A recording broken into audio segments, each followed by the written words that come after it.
We had 18 months to develop a car.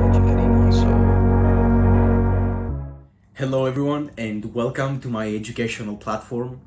It is an honor this week to be welcoming Sarah Armstrong. Sarah is currently serving as the Chief People Officer within Rolls Royce PLC.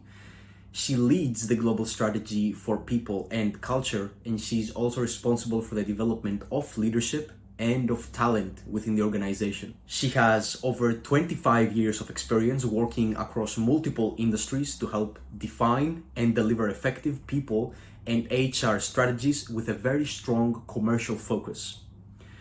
Prior to her CPO role, she was the HR director within the Civil Aerospace department in Rolls Royce, and her leadership was pivotal into helping the successful delivery of the largest restructuring program in Rolls Royce up until then. Now, what are you going to actually see in this interview?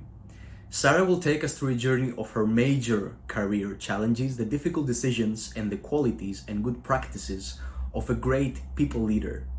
We will dive into the logistical challenges of leading a global 550-member team within the aerospace industry, and how a young individual, a graduate, an apprentice, an intern, can, despite their lack of experience and lack of industry exposure, influence the perspective of a senior leader. Thank you, Sarah, for taking the time, for being so approachable and sharing your thoughts with a young generation. I hope you enjoy the interview.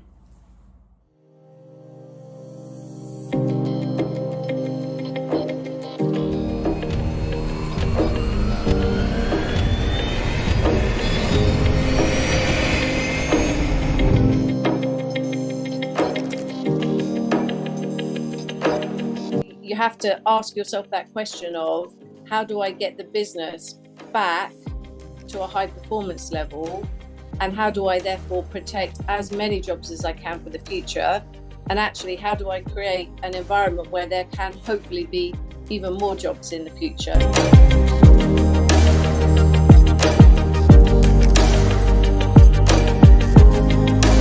Would this be the best practice that somebody could use in areas when we have unforeseen circumstances? What I'm talking about, to be more specific, is the COVID pandemic we went through. Yep.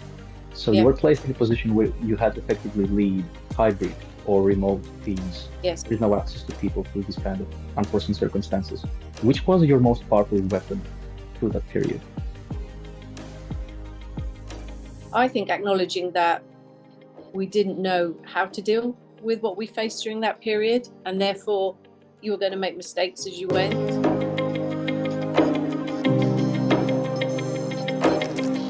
What do you think is the best strategy to retain that kind of talent working across such a diverse portfolio?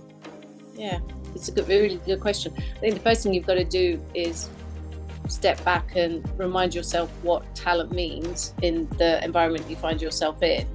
Sometimes I think talent can be used in a very small form, in as much as it's about, the best people in the organization or the people with the most potential.